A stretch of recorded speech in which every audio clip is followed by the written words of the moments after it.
Hey guys, today I'm going to be showing you how to etch your own printed circuit boards. Last video I made this breadboard circuit to test an unknown inductance, and I want to turn it into something a bit more permanent. So what we're going to need is a piece of copper on plastic.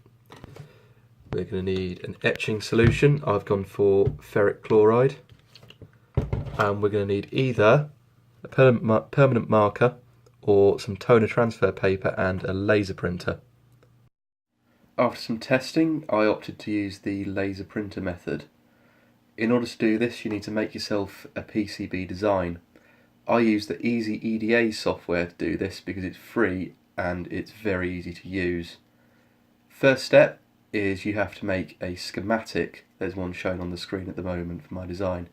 All you have to do is drag and drop the components in from the left-hand menu and then join them up. Next step is to turn this into a PCB.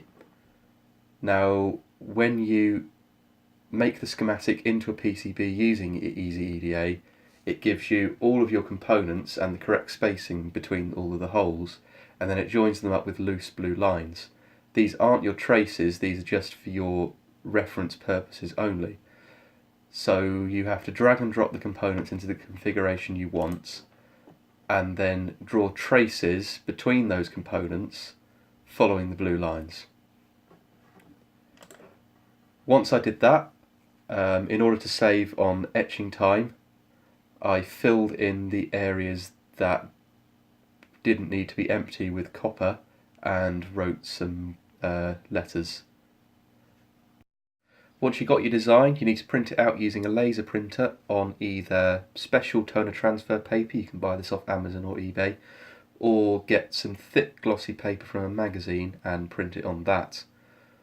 Once you've got this, you need to get a laminated copper board and sand it down using the finest grain sandpaper you can, and then rub it with acetone once you've done that. I then used a steel rule and a Stanley knife to mark out the area I need on the copper, and then cut that area out using a Dremel with the cutting blade, and then sanded this down using the Dremel again but with a sanding tool. Then you need to cut out your design and place it face down on the copper. Then place a sheet of aluminium foil or copper foil, whichever you have, on top of it, and this helps to distribute the heat when we iron it. I then applied heat and pressure to the toner using a clothes iron. It's important that you apply pressure because otherwise the ink doesn't transfer properly onto the copper. This image here shows the copper when I didn't apply enough pressure and the ink hasn't transferred properly, as you can see. Continue this for around 5 minutes. This image here shows what you get when all of the toner is transferred properly onto the copper.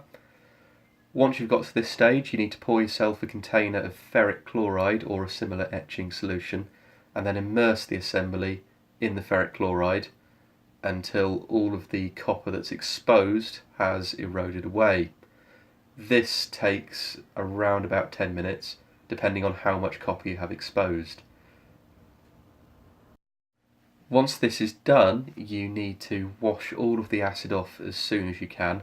I've also seen people immerse the assembly in a bath of baking soda and alkali, which neutralises the acid and stops all etching, which is quite a sensible idea. And then we need to start removing the ink.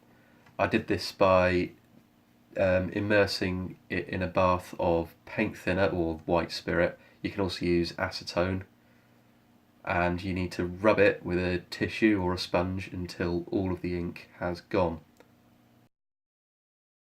At this point, it's a good idea to mark all of your chemicals and save them for later. Remember, the etching solution can be used again, but don't tip it into the original bottle because then you'll contaminate the rest of the solution. I then used the continuity setting on my multimeter to test whether we had continuity throughout the entire copper trace, or if any of the copper traces were bridging each other. I actually found out that there was a couple of copper traces that were bridging. This is probably due to the ink not being transferred properly onto the copper and smudging around a little bit. And to rectify this, I used a steel rule and a Stanley knife to sever the copper traces. I also found that one of the copper traces had a break in it. This is probably due to bad ink coverage along that particular trace.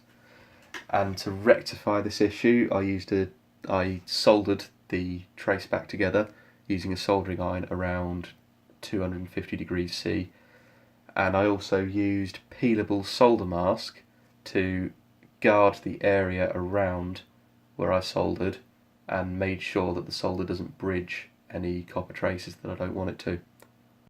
And with that, the PCB is pretty much finished. In part 2 of this video, I'll be showing you how to apply UV curable solder mask and make it look nice and professional, and then drill holes in it and of course solder all the components you want.